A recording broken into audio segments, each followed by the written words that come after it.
every play was predictable last night. I mean, they executed the play. So I'm not really buying into too much of the predictability. I get it's a thing. I mean, it still does matter to some extent, but it's more about obviously executing and doing what you have to do to be successful.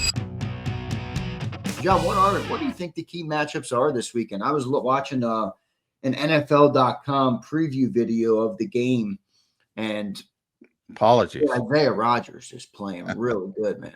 Isaiah Rodgers, I mean, he is playing really good football. It's funny that we're going to talk about the matchups in the game, and one of the key matchups in this game is obviously going up against Isaiah Rodgers. He's playing like one of their best cornerbacks right now. So I don't know what you said there when you chuckled. If you want to repeat it, I said apologies. You said you looked at a NFL.com preview of the game. Oh yeah, it was not good. I will say this though, Jalen Carter has a reputation. The guy in the NFL.com video called him Hawk Tua Carter. I'm like, whoa! Oh my life, still. Yeah, on NFL.com too. It's not like some fan. Well, there's a perfect example. I'm glad you said that. Is a perfect example why I don't advocate watching that stuff. No, Isaiah's playing well. And it's it's a sore spot with this organization a little bit at least. I think they expected a little bit of I don't know if loyalty is the right word, but he was suspended for a year. Nobody would touch him, and the Eagles said, "Yeah, we'll buy." And they're patting themselves on the back because they're buying low, and they knew that. And remember, from Isaiah's perspective, he lost a year of earnings. It's a very short term, so you're going to want to make the most money you potentially can. And their offer was lower than Minnesota's. I think the disconnect is they thought they'd have an opportunity to match. I think now, in hindsight, they believe they would have matched. Who knows if they would have? But I think part of that is built in with the hindsight of, Kaylee Ringo and Adoree Jackson aren't playing well. Like they weren't guaranteeing him a starting job. I know that, Isaiah Rodgers. And part of the reason why is they had high hopes for Kaylee Ringo.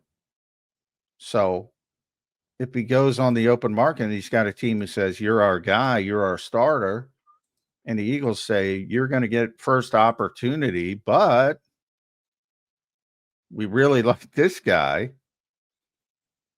in hindsight says, well, Isaiah would have blown him out in training camp, probably. But again, you want that status and you want that guarantee you're going to be a starter, and he got it out there. So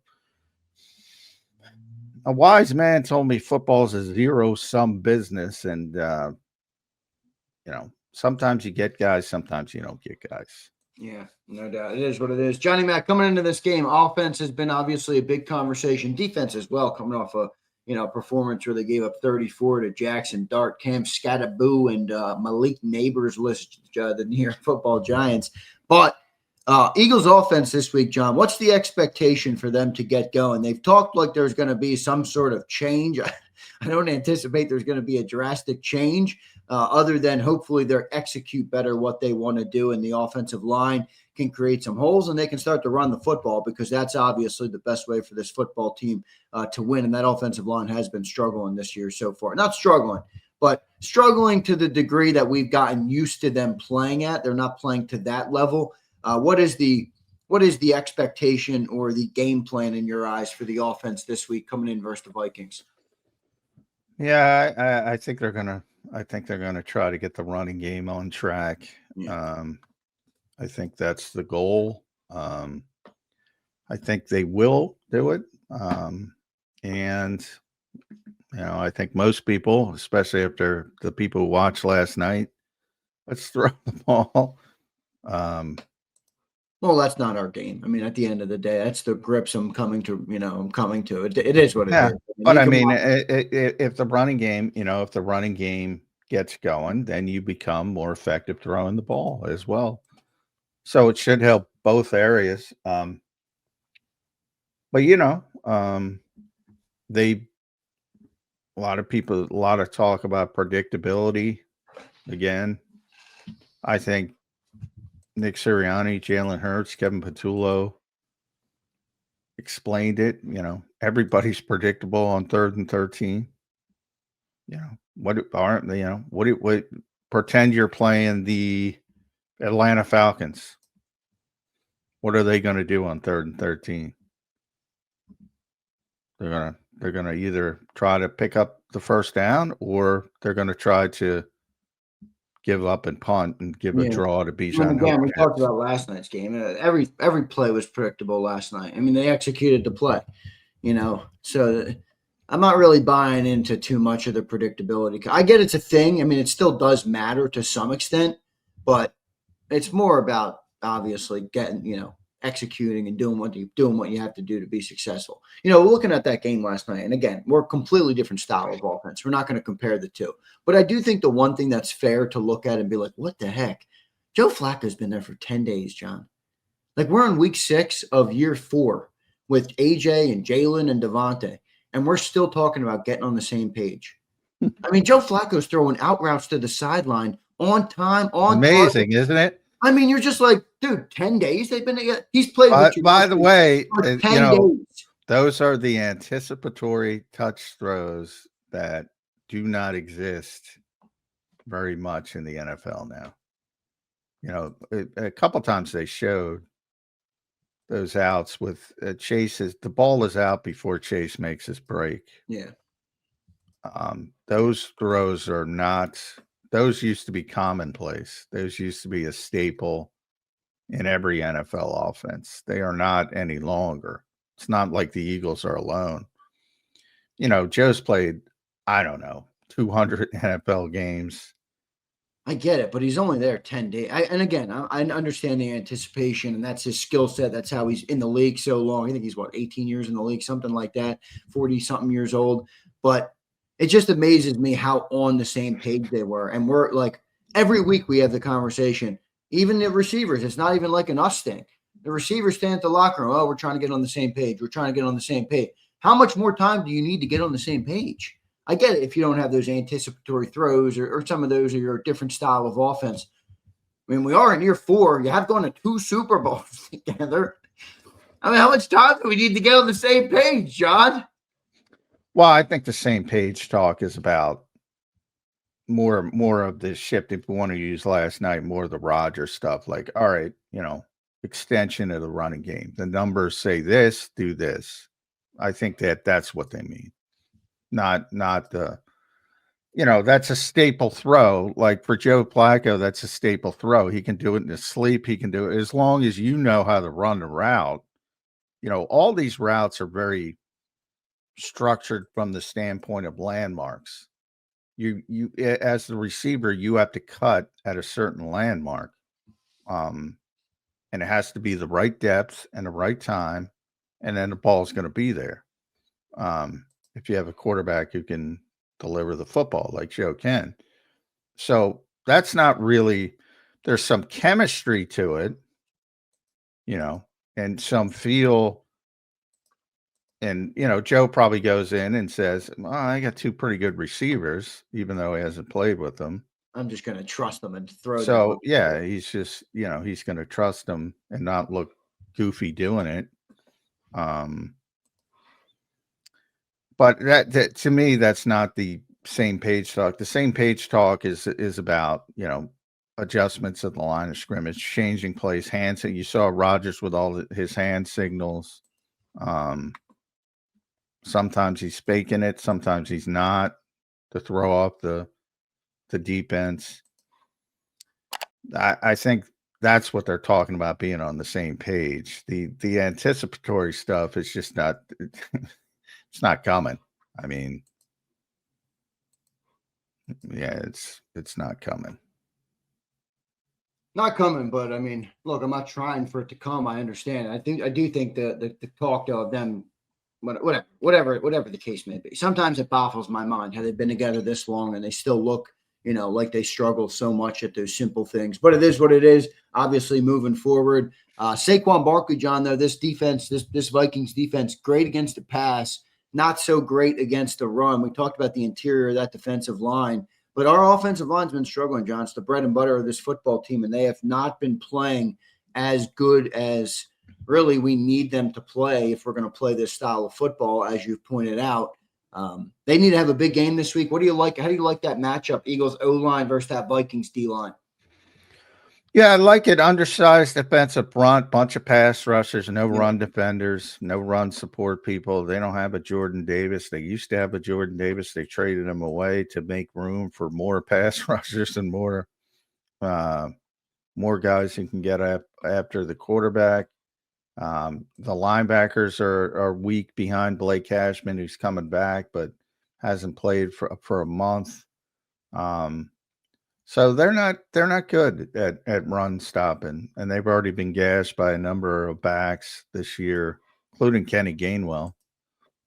So the Eagles should be able to get it going, at least to a level where it will be effective enough to where then they can throw the football, because they'll be in second and third manageable situations. And I think if you're effective running the football, everything else falls into place. And I think this is a perfect opportunity to get it going. Do you think they'll get, work some more of the Jalen Hurts called runs into the offense here to try and get him going as well a little bit? Probably a little bit.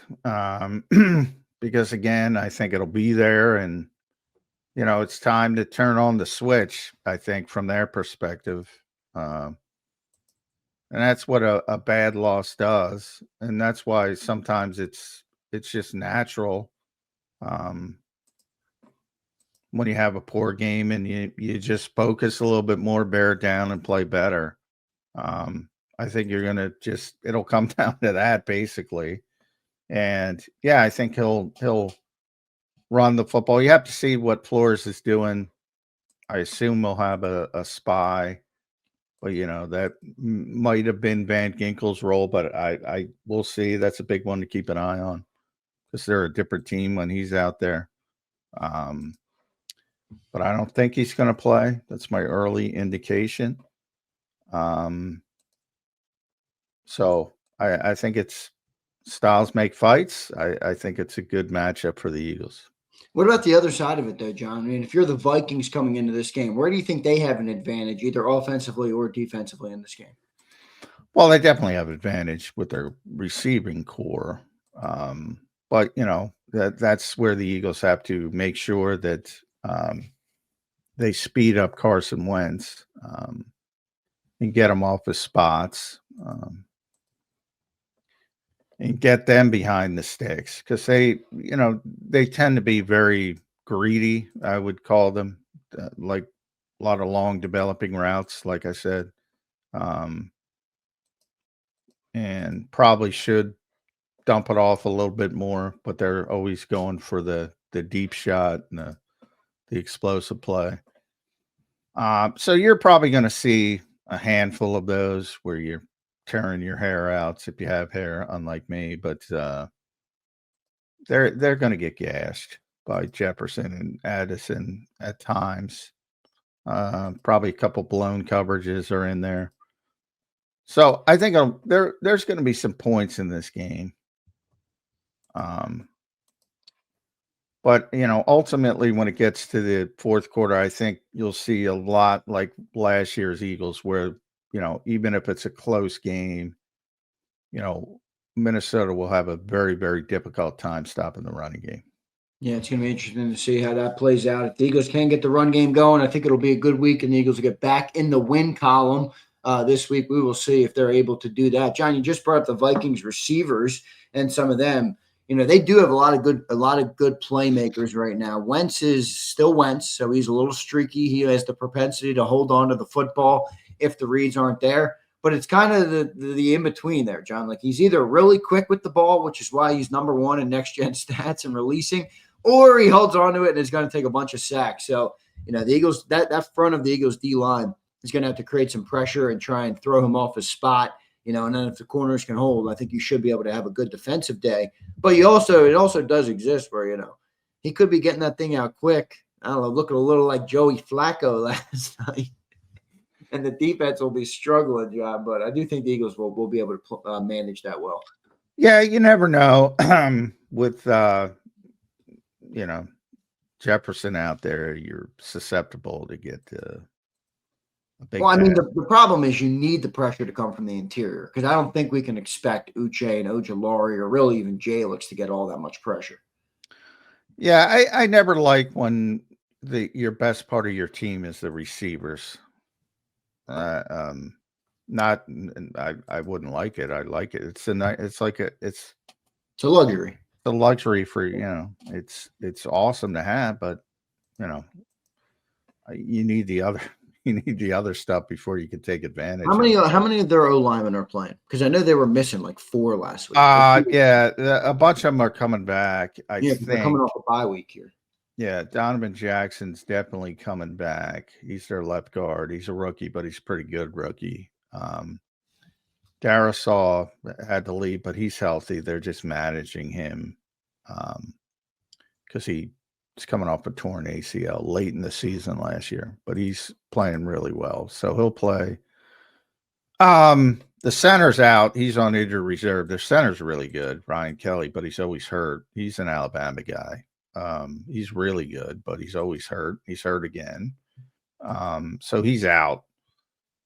Will Fries is the right guard. He's playing. Brian O'Neill is the right tackle. Now he's been out. He's been limited this week, so he's the key one. If he's back, that's a big deal because he's a big time tackle. So they should be in relatively good shape, except with the center. And I think Michael Juergens was the backup. He was out as well with a hamstring. I think he's going to be back, but I think they like Blake Brandell played center. He's been a guard, a tackle, and he was forced to play center before the bye against Cleveland, and he played well. So I think they realized, oh shit, he's better than Juergens. So I think he's going to be the center. But both of them aren't Ryan Kelly, so that's where you have to take advantage of it. Yeah, John, why do you think the Eagles are going to get the running game going? I mean, I'm just playing the opposite side of it here. They haven't been able to get the running game going in any game. So, what gives you the confidence? Number one, Javon Hargrave. If you knew him here, great dude. Does Dallas have a good run defense? More on Dallas. No, and I think the Eagles did a decent job of. With that, it was more the quarterback runs, but still they count. Now I know people want to get Saquon going, and I think he will get going in this game, but they don't have all their rotational defensive linemen, Jonathan Allen, Javon Hargrave, Jalen Redmond, Levi Drake Rodriguez, and kid from Georgia that the Eagles liked in the draft, who is injured, and I don't know if he's going to play, but all of them are pass rushers first, more than run. They don't have one. Like we always talk about the Eagles and Jordan Davis, he should be this, he should be that. Don't dismiss his ability to stop the run. Most teams have one of those guys at least. And they had one, Harrison Phillips, and they traded him to make room for the young guys, the Redmond and Rodriguez and Ingram Dawkins. That's who I was trying to figure out. Tyrion Ingram Dawkins. They felt they had all this good young talent, and they're good players. They are good players. Jalen Redmond, keep an eye on him. He's a good player. He's going to flash. Yeah. But, pass rush, penetration, not against the run. They're going to get blown off the ball. And they got blown off the ball by Cleveland. They got blown off the ball by Atlanta. They got blown off the ball by Pittsburgh, which hasn't been running the ball effectively at all this year. Now, they were pretty good last night again, Yeah. but that was their only good running game. They get blown off the ball. Now, also part of it is Cashman was out. Cashman played the first game, which they won, and they were pretty good against the run. And then he was out because he hurt his hamstring chasing Caleb Williams, and he was out. They had to put him on injured reserve, so he's missed his 4 games, and he's coming back. So that changes things a little bit, but you're putting a lot on Blake Cashman's plate to say, "Oh, go stop the run all by yourself," because they're not good. I get it. I get they're not that good, but at the end of the day, they're still an NFL defensive line, and we haven't been able to run the ball versus anybody. I mean, Giants, Broncos, Bucks, Rams. Well, you got a real problem. If Kenny Gainwell can do it and Saquon can't, you got a real problem. Well, I mean, you're seeing I think the offensive line this year has been fine in pass blocking. I think run blocking is where they've struggled. They haven't quite got the push at the line of scrimmage. I was watching Brian Baldinger do some breakdowns of it the other day, and it's just like they're just not moving the line of scrimmage like they were a year ago. Yeah, now, maybe they do this game. Baldy's taking shots at the Eagles. He's got to be upset, man. Baldy's upset at this team. Well, I think the expectations for this team are high, and they're not living up to them at all. And anybody who's a realist is talking about it, including Baldy. Yeah, I don't think calling Jalen Carter. What was the adjective he used? Oh, I don't know what he. I know he was debating somebody on WIP about Carter, but yeah, he said something outrageous. I have to look it up. I like Baldy. He keeps. I think I like Baldy too, but sometimes he goes over the top. It's like, awful is the term he used. He's been awful. He hasn't made one play. Hasn't shown any violence out there. Doesn't look like he's in a great shape. That is a legitimate criticism, which everybody's talked about, including Jalen. Yeah. He was an ascending player, and we thought he'd be a dominant player. And this is a direct quote, by the way. But he doesn't look anything like that right now. I don't know what's going on there, but it's not been the same player. Now, I agree with that last statement. Awful? No fucking way. He hasn't made one play? No fucking way. All right, so it's a little far, but I think, again, it's slanted because of all of the expectations. Yeah.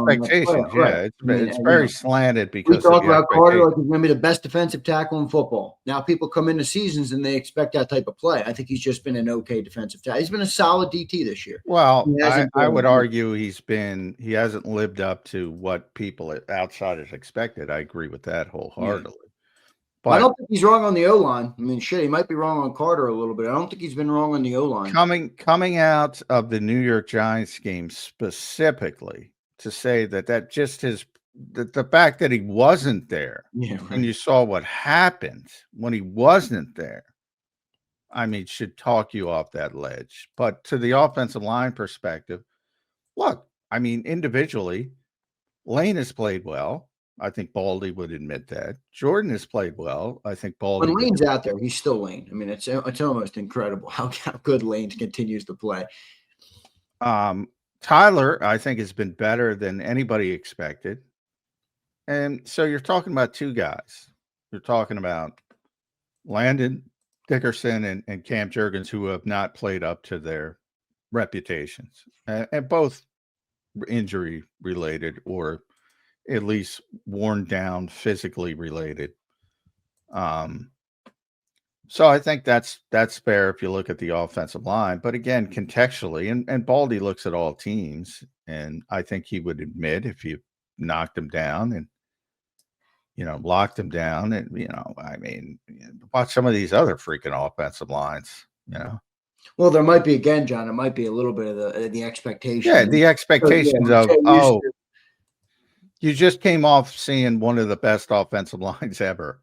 So, if that's your grading scale, yeah, it's disappointing.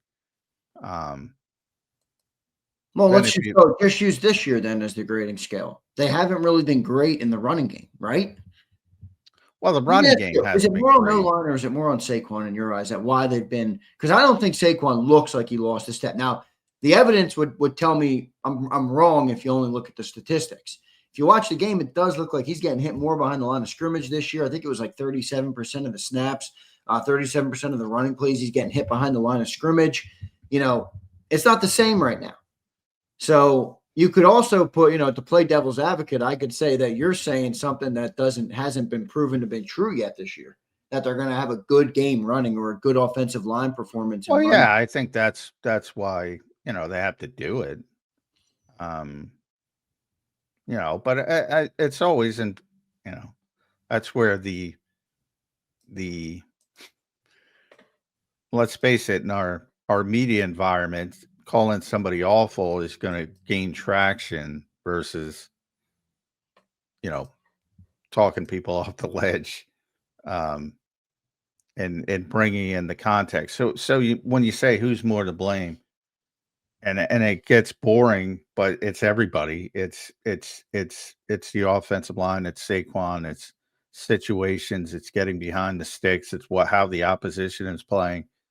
They were blitzing more, especially early in the season, with the attempt on. And I've said it pretty consistently. I think the plan was to not necessarily impact Saquon. It was to impact Jalen Hurts and keep him in the pocket. And along the way, you're creating penetration, which helped you stop the run.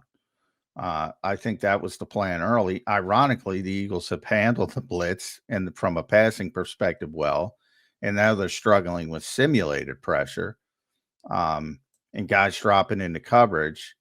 But they've, and then there's little things like if you boil it down to who's been the Eagles' best offensive lineman, it's again Jordan Mailata for the second straight season, but he hasn't played as well. And part of the reason he hasn't played as well is because Landon hasn't played as well. Right. And Landon's been out, so he's got to do more to protect Brett Toth.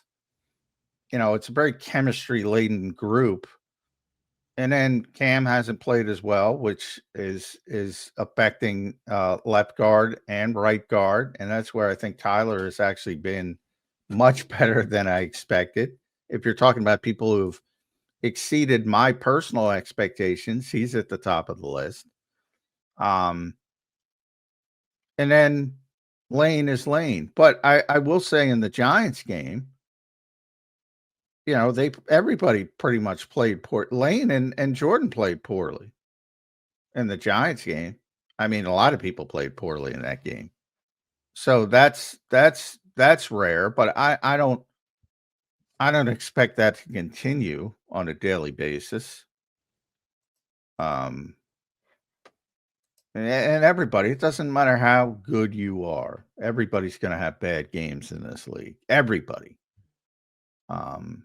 Well, the Eagles offense has had a bad 6 games. They've had a couple of good halves. So I wouldn't say true. bad. Good half versus the Rams. Good half versus the Bucs. Had a decent half versus the Broncos. They've played mostly poor football. I think that's fair. It's been very inconsistent. That's better to say because there have been halves that where it's looked all right. Oh, it's tremendous. Somebody last night.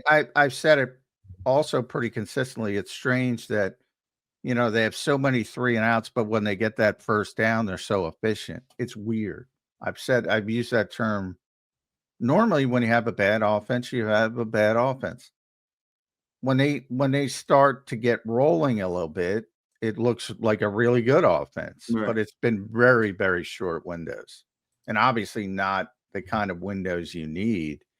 And then you look at the red zone. Like, how are you arguably the worst offense in football, but you're the best offense in football when you get in the red zone? Right.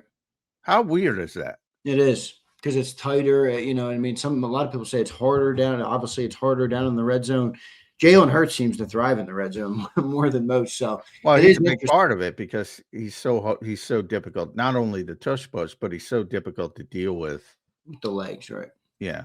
So they have a big advantage in the red zone. So it doesn't surprise me that they're good in the red zone. Surprised me how good they've been in the red zone. It's like 87 something percent. Yeah, it's still first in the NFL. Yeah, it surprises me how good, but it doesn't surprise me they're good. It has surprised me how bad they are on offense. But when I constantly say nothing's changed really from the passing perspective, all the changes come from the running perspective. They don't have the crutch of the great running game to rely on. And this is really the first time in the Nick Sirianni era, dating back to the 2-5 start as a rookie head coach. And then when they shifted to, all right, we're going to run the ball, they've always had a top tier running game, whether it's Miles Sanders, DeAndre Swift. Then they took off with Saquon Barkley to another level, but they've always had a top 5 running game. They don't have that right now, and it's baffling. But nobody's talking to Jeff Stoutland. Hey, you're not creative enough in developing the run plays, because it's silly. But they just have to. And again, it's that word that people hate because they want he stinks, or this guy stinks, or this guy stinks. I don't know. People like that. But I would say when you have somebody, and I'm not picking up Baldy, but you have so many of these guys who tell you a great player stinks because they have a bad game, and then 3 weeks later they're telling you how good he is, and I'm like, what does that not connect with you guys? I mean, they're overstating the lows and probably overstating the highs as well, to be honest. Well, John, there were some clips floating around yesterday, and I know people don't like this guy in Philadelphia, but I always love how Philadelphia, if they don't like what somebody says, then they say that they don't know anything about the game, and all of their opinions are mute and don't matter. And I don't view it like that at all. You're not going to agree with everybody all the time. Chris Sims called it the most disappointing unit in pro football, the Eagles' offense this year. And he also had a comment that kind of floated around Eagle Land yesterday of, they're not changing the offense because the quarterback won't allow them to, was I think the word he used. It was an interesting comment, but it is something to talk. It is still something to consider and look at with this offense, because if they don't figure out this run game, John, I mean, come on, this is not good enough. It's not good enough. Anybody who says it is just lying to themselves. I mean, I had one guy tweet me last night, "Are you listening to John? He's been telling you how good the passing game is." I'm like, John McMullen? Wait, are you talking about John McMullen, the guy that I do the show with every single day? I don't think that's what John is telling me every day. I think, I think it's the same as last year, but that's not good. Yeah, shitty. That's what it is. You have moments where you go, oh, that's pretty nice, and that's clicking, and but it's not consistent, not nearly as consistent enough to be where they want to be. But as far as what did Chris say? Holding it won't allow him to change it. I can get the exact quote. Somebody tweeted it up.